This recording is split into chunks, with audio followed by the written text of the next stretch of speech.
Good morning, friends. From the new executive building, we bring you live the briefing of Presidential Spokesperson Ernesto Abella. Good morning, sir. Good morning.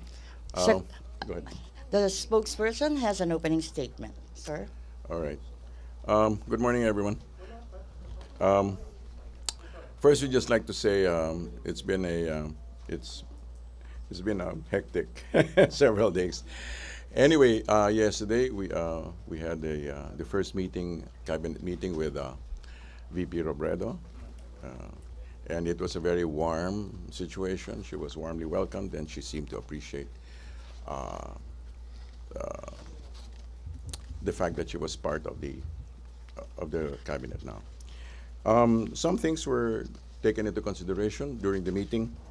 Number one is the National Disaster Risk Reduction, and there's some things were taken into consideration. For example, prioritizing security personnel and health workers to be sent as first responders to calamity damaged areas. There were also plans to preposition ships in a safe place near the path of the typhoon to readily respond to crisis. Second, regarding the campaign versus illegal drugs, there are plans to set up regional rehabilitation centers for rehabilitation of drug users. Also, memorandum, a proposed memorandum to barangay captains and mayors of places with high incidence of drugs that they may be investigated for serious neglect of duty if found to have neglected their tasks.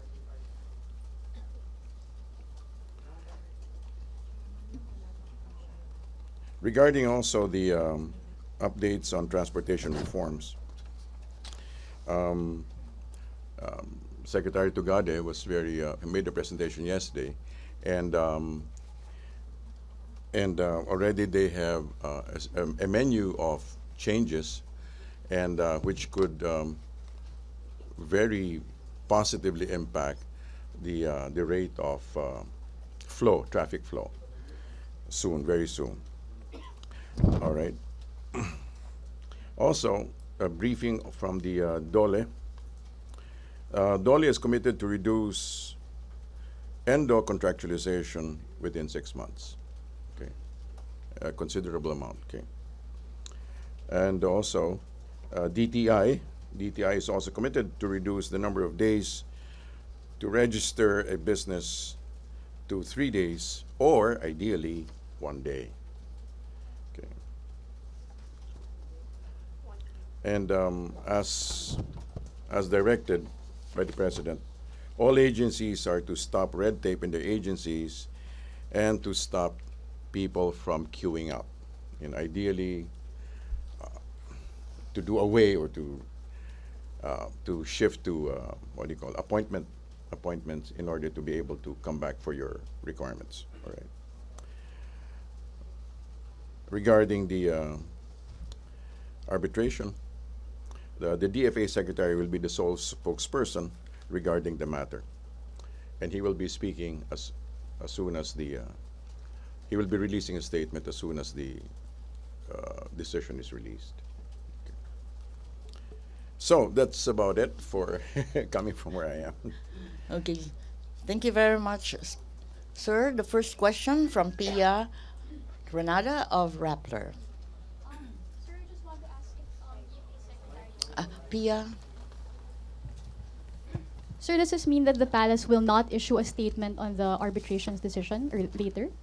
He will be the secretary's statement will serve as he will be the one speaking for and in behalf. Okay.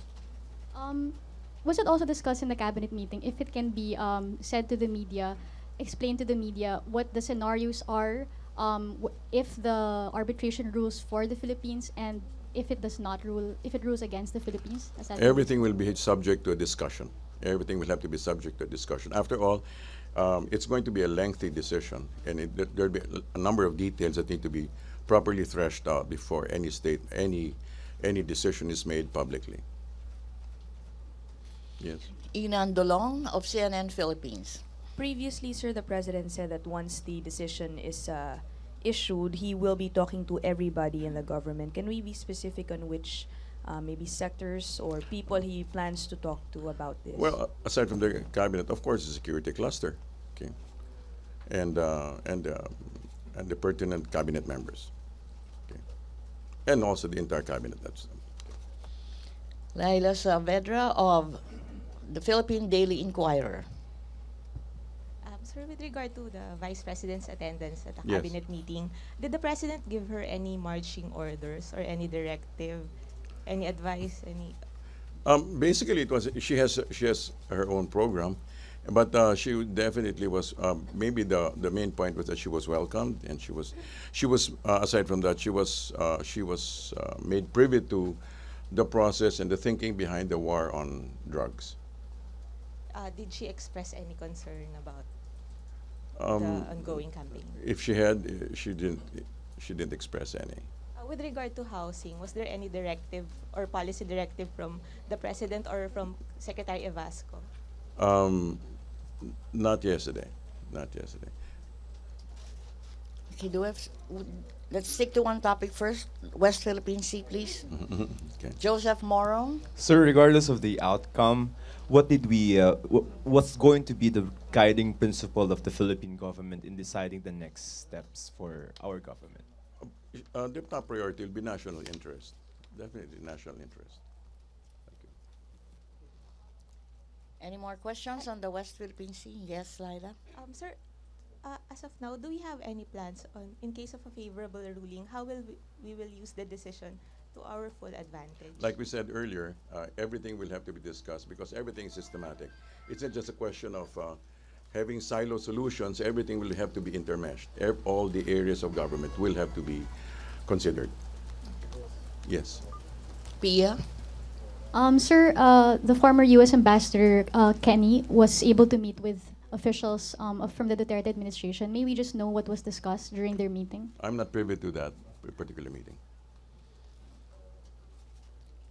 Are we moving on to other issues or still West Philippine Sea? Ina and then Joseph.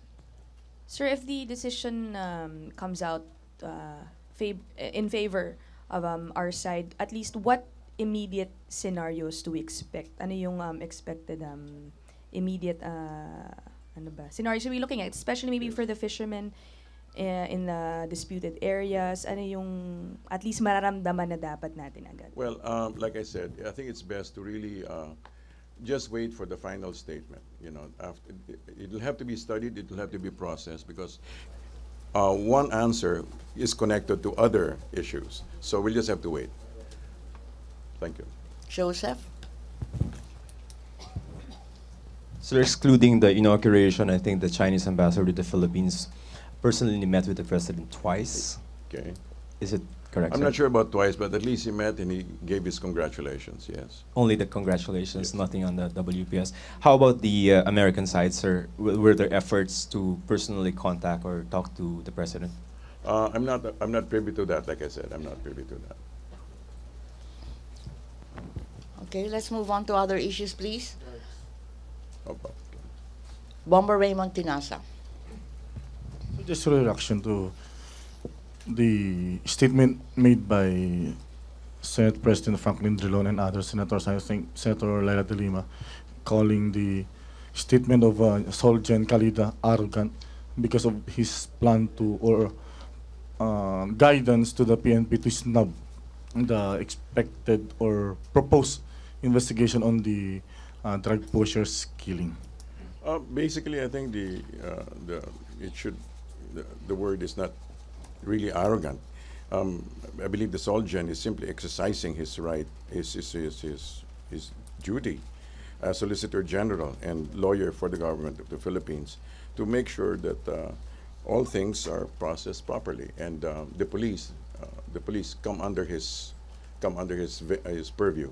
So he was simply speaking for and in behalf of his authority and right to be able to exercise his role. But do you see it proper, considering that the committee of the Senate is yet to decide on the resolution whether they will be approving or going through with that proposed investigation. And yet, this Soljan is already saying that he will be advised the PNP not to attend to that, well, if it is in aid of legislation.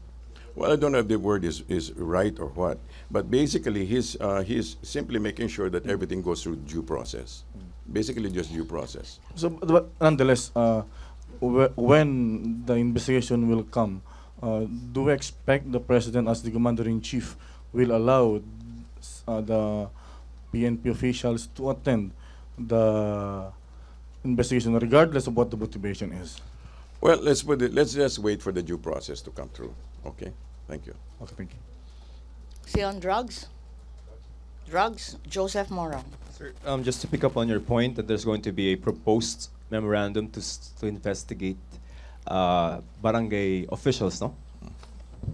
Yeah. You mentioned it. Sir, how soon are we going to expect this memorandum to be issued? And Well, what, as a related topic, I cannot give you a timeline about that, but Okay. it'll be soon. Yeah. will be soon. Sir, bakit kailangan isama yung mga Well, kapitan? Well, kasama, hindi ba, the incidents usually happens in the barangay level. So in order to be able to determine, it's basically area management. You're referring to area management. If this is your area, that's your area of responsibility. Okay. Sir, anong liability? I don't know about the Not yet. liabilities. No Sir, reference. Yeah. Just a related topic on that. May proposal, sir, to arm yung mga barangay tanods. What do you think? There's no word on that. It was not discussed. Okay, sir. Okay. Thank you very much. Drugs. Tina Mendez and then Ace Romero. Back-to-back questions from the Philippine Star. Good morning, sir. Yes. As a follow-up regarding the proposed Senate inquiry into drug-related killings, with the President saying na he won't allow yung Congress to bully his executive branch, yung cabinet members, and the Sojan speaking yesterday, do we see the President asking his men not to attend Senate inquiries, especially related to this issue? I'm not sure if it's a directive not to attend, but basically what he's saying is that they should pursue their job, their task, as full as they can. As such, they can use that as to justify non-presence? I'm not sure. Like I said, it's not a question of that he will tell them not to go or to go, but basically he's really just encouraging them to just pursue their task as fully as they can. Ace. With regard to the proposed memorandum circular, who will investigate the barangay executives and mayors? Basically, I think that goes under the LGU. No? So, The DILG. yeah, I'm sorry, the LG. Yes. So okay, so the DILG will investigate the local executives. They will go through their own due process, but basically they're bringing it down to that level. Okay. Okay, so kumusta na po yung memo na to? Dinadraft na po ba yung memo? But it's a process. It's being okay. Thank you. Okay. Other issues? Still drugs? Joseph? Sir, what happens to the updates, sir, dun sa magandang matrix ni Presidente? When is he going to name the mayors, and how about the other 4 generals? In due process, events are events are such that there are other issues are being attended to, but in time, yes. Yes. Bomba Raymond?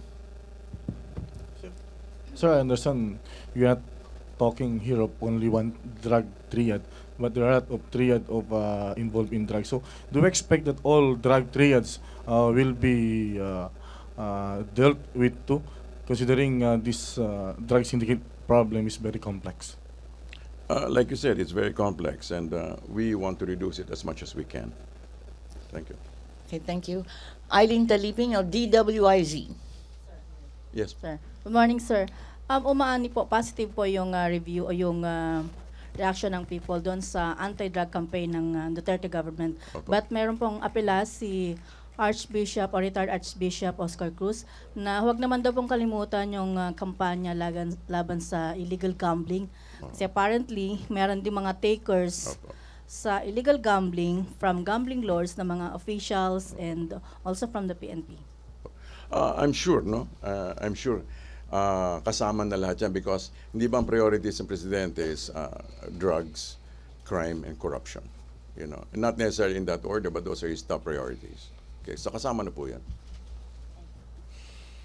Nell, let's give chance to others. Nell of UNTV. Sir, about dun sa implementation ng curfew for minors on a national level, Yes. how will this be implemented? Through an EO po ba? I'm not entirely sure about that, whether it's going to be or whether it's going to be legislated, but definitely it will be implemented. You know, however form is going to be pursued or in what particular manner. Yeah. Second question. Opo. Pabor po si Pangulong Duterte dito sa national ID system. Sabi ng iba, invasion ng privacy po ito, nalabag sa saligang batas. Ano po masasabi ng palasyo po? Actually, yung the proposal for national ID came from the business sector. During the business conference in Davao, there was a clamor for that. That was actually, surprisingly, it was a top clamor. You know, so hindi po siya galing lang sa presidente. It's really a clamor from the business sector. Apparently, it will facilitate better business processes and everything. Thank you. Yes. Follow up. Is a follow-up to the national ID system. Opo. Yes, it's understand the groups who are against this are clearly from the left. So now that the left are already in the cabinet, does the president has a plan to talk with the left in his cabinet, not to, to go against this national ID system? The cabinet works aside from, it's really working by consensus. Everybody is entitled to his own politics, but at the end of the day, we all agree to work for the common good. Okay. John Paulo Bencito of Manila Standard.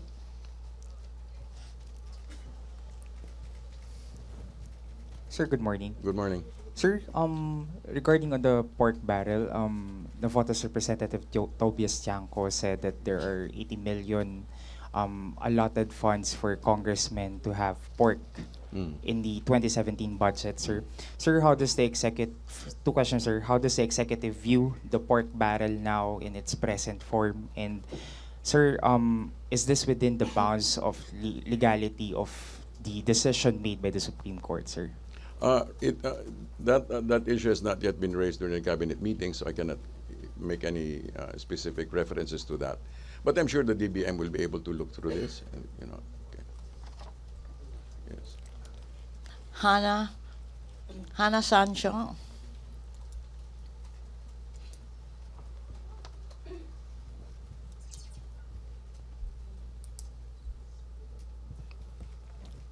Morning, sir.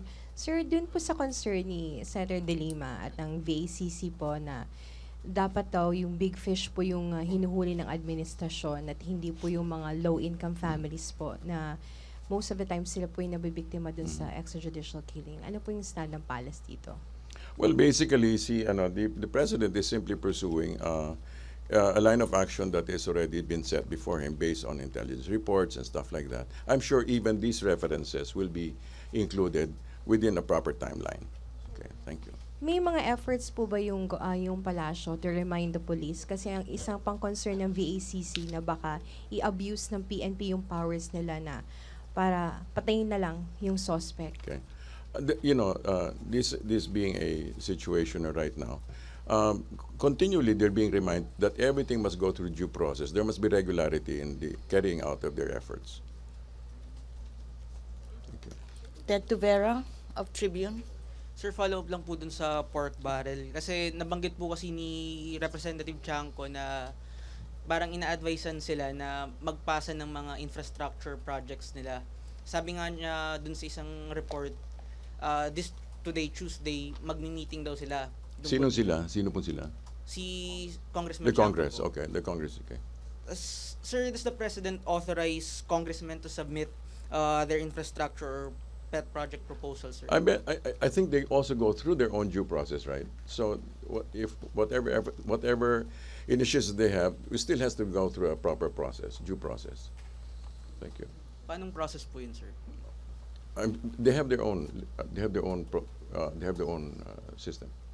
John?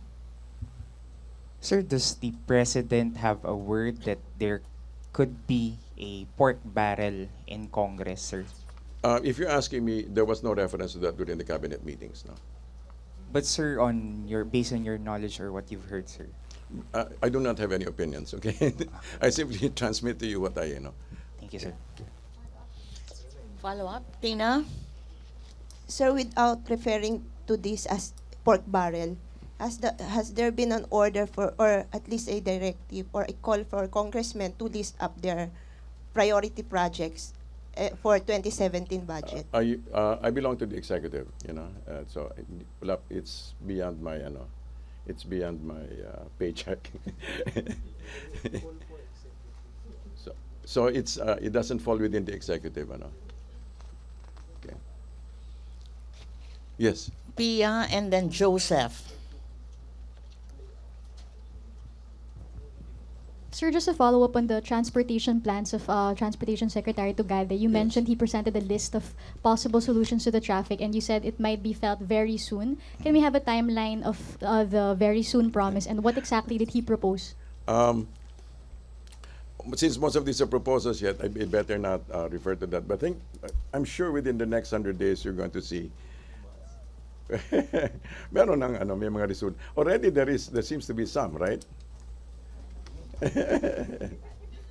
Some, but okay. But anyway, so within the next 100 days, you should be feeling some. Sir, define feeling. As in... Like, like for example, well, there's certain proposals kasi. There's certain proposals like being able to buy. It's not yet fully implemented, but I don't know how far it is down the line, but like for example, being able to purchase tickets out not just from on site before you go on, to be able to buy tickets from other sources, and also proposing what do you call it, nicer and better waiting rooms. Eileen Taliping. Good afternoon. Ay, good morning ulit, sir. Here, sir. Yeah. Yeah po. Opo. Na-discuss po ba dun sa cabinet meeting yung kahapon? Yung tungkol dun sa mga projects ng DPWH na hanggang ngayon nakatenga pa rin sa labas, sa mga kalsada at minsan nagiging dahilan na rin ng malawakang pagbaha. May report na po ba si Secretary Villar po? So, what was your question? May report na po ba si Secretary Villar kung He did mention it that tinatapos, but for example, yung Mandaluyong, sir. I'm not sure about the area specific, pero he did mention that some of the projects that were expected to be able to to be in time for the La Nina may not yet be ready, may not yet be totally ready. So we expect more floodings. Not because of that, but because of the weather. But definitely, what he said was a number of the things that were supposed to be finished are not yet done. So, wala po bang, sir, follow-up? Kasi po, sir, even here, just Aguado lang, sir, binabakbak yung mga kalsada, so nagiging problema po yung mga daanan ng motorist going here inside the Malacanang complex. Ito po yung mga projects po before pa. Yes. So you want to? I cannot make any comments on that regarding whether it's going to be finished or when. But definitely, this is part of SecMark's projects. Yeah. Yes. Joseph. Sa drugs, Okay. Sir, is the government making a distinction between those who are killed in a legitimate police operation and those who are killed not by policemen but maybe other drug users or drug peddlers? As per directive, everything should be done with regularity. So so your question is, comes under that, whether things the pursuit of reducing the use of illegal drugs, if not totally wiping it out, must be done with regularity. So yun. Sir, but what happens now to those who are being killed not by policemen? Well, if such can be proven and not just speculative, it must go to the same process also. File case, yes, file a case. Ted Tuvera and then Benji Liwanag. Sir, kasi po binabanggit dati ni Presidente na isa sa mga priorities niya yung pagkakaroon ng mga infrastructure projects, sir, Yes. lalo na sa countryside. Yes. Sir, is the President willing to cooperate with congressmen to rush yung mga ganitong mga projects, sir? I think I think you need to assume that of course he will cooperate whatever is going to be done for the common good. But right now, ang priorities niya really is this, that. But this is not to say that he will not pursue infrastructures. He will, as presented, they will be accommodated, as presented by Congress. Sir? Yes. Good morning. Yes. Sir, na-discuss ba dun sa cabinet meeting yung traffic? Kasi isa to dun sa priority ni Pangulong Duterte. And also, we're having a problem until now with this traffic. Dahil hinihintay pa raw po yung coming from the Congress. So while wala pa po yung hinihiling ng executive na bigyan ng special power si Pangulo, na-discuss na ho ba ito? It wasn't discussed. Actually, there was a presentation made. Presentations were made already. Katulad ng binanggit ko kanina, there are certain efforts already being done. So hindi lang basta inaantay yung executive order. Already, for example, may mga meron sila mga technical adjustments being done so that will increase incrementally the number of passengers and the number of trips. So meron po. So hindi lang po inaantay yung executive order. Talaga pong may mga efforts already being done. MMDA Chairman Carlos, wala pa po kaming... I'm sorry, yes. Ibinalik po ng Malacanang, nakatanggap po siya ng that... I think he's acting as OIC. OIC, sir. Po. So, nakikita until such time as he is able to place his own person. Pero meron po bang napipiling iba pang tao? In the meantime, we wait for the OIC. Okay. Thank you very much, sir. Sure. Okay, Dexter Ganibe of DZMM and then Henry Uri of DZRH. Secretary, good noon. Yes po. Sir, binabanggit nyo kanina yung to deal with irregularities, yung campaign against drug. Kasama po ba, may pahayag po ba ang Malacanang kaugnay dun sa halos karamihan na namamatay o napapatay na sinasabing ng laban ay ang tama sa ulo o kaya sa mga pinaka-vital part ng katawan ng... Ang masasabi ko lang po is this: if there be any situations which they find irregular, then proper cases should be filed. Okay. Thank you. Magandang hapon po. Yes. May plano ho bang ipatawag ng Pangulo ang kasalukuyang pamunuan ng PNP para malaman sa kanila ang katotohanan dito sa mga aligasyon na marami sa mga pinapatay ay frame up lamang at para hindi na kumanta bago po ipatawag ng Senado ang mga general ng pulisya? Kung plano po, hindi ko po alam, pero I'm sure they are in conversation. Nag-uusap po siguro sila. Nag-uusap sila patungkol sa mga bagay na yan. Apo. Yun yung Regional Rehabilitation Center, paano po ang mekanismo nito, Secretary? Okay.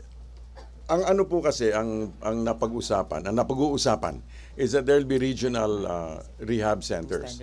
Kasi napakarami nga, so it will be held on a regional basis. So, and also, the President is also welcoming other efforts, other efforts by other groups na makatulong sa pag-rehab ng mga ng mga nag-surrender, mga surrenderies. So, kumbaga, that's a general trend that there'll be rehab centers on regional rehab centers. Kung may mga pribadong sektor na willing tumulong, i-entertain po ba ito ng Malacanang? Opo, of course. Just as long as we're able to coordinate efforts. Alright, salamat po. Yes. Okay, last three questions. Sorry, wala nang tawad. Rose Novenario, Deo de Guzman, and then John. Rose first. Ladies first. Good afternoon, sir. Good afternoon. Since natalakay po ninyo yung tungkol sa La Nina, na-discuss din po ba ninyo yung possible relocation po ng informal settlers na lagi po naaapektuhan ng mga pagbaha tuwing malakas yung buhos ng ulan? Ano po, kasama po yata talaga sa sa mga discussion ng clusters. But definitely ang talagang binibigyan tuon ngayon is the preparedness the preparedness. Kasama na rin po siguro yung ample warning and pagre-relocate. So wala pong nabanggit na kahit nakatiting na kahit na project proposal po si VP Robredo as housing SAR. VP Robredo? Yun po ang unang kauna-unahang meeting niya, so nakinig lang po siya muna. She was just participating. Thank you. Yes, Deo. Yes, sir. Good morning po. Morning. May I ask, how is the President preparing for his first SONA? And is he going to convene his first LEDAC? And what are the proposed bills that the administration will push? He is listening. In terms of preparation, he's asking for input he's asking input from the cabinet and everybody. Regarding the LEDAC, we'll just have to wait until yung kanya SONA. Okay. And what was your third question? Priority bills, sir. Priority bills. Again, I'm sure he's going to be giving priority to the fight against crime, the fight against criminality, against. Is he going to read the script during his SONA or spontaneous lang din po siya? During the inauguration, he read from the teleprompter. I think he did a good job. Lip sync. John, last question. Yes. Sir? One last question. Sir, last Yes. na po. Sir, may statement po yung CHR yesterday. There are two standards of justice being employed by the President in There are two what? Two standards of justice being employed by the President in killing of criminals, sir. One for the rich and one for the poor. The CHR basically states, sir, na kung name and shame campaign yung ginawa sa mga general, sir, sana ganun din yung gawin sa mga mahihirap, hindi yung pinapatay, sir. Sir, do you believe that the Duterte administration, particularly the police, is employing different means to achieve justice or to end the drug menace, sir? And lastly, sir, update, sir, sa FOI, and will this be done in the sir, is the FOI also included in the police operation, sir? Okay, regarding the statement, okay. Regarding the statement that the president is using double standards, I think his past actions, history has proven, based on results, that he uses one single standard. One single standard. Maybe just in the process of implementation, but he uses one single standard. From top to bottom, he does the same thing. So regarding the FOI, and there's supposed to be, it was already being, it was already being understudy, and it should have been. It should be signed pretty soon. Sir, specific date, meron po kaya tayo? Wala pa akong date.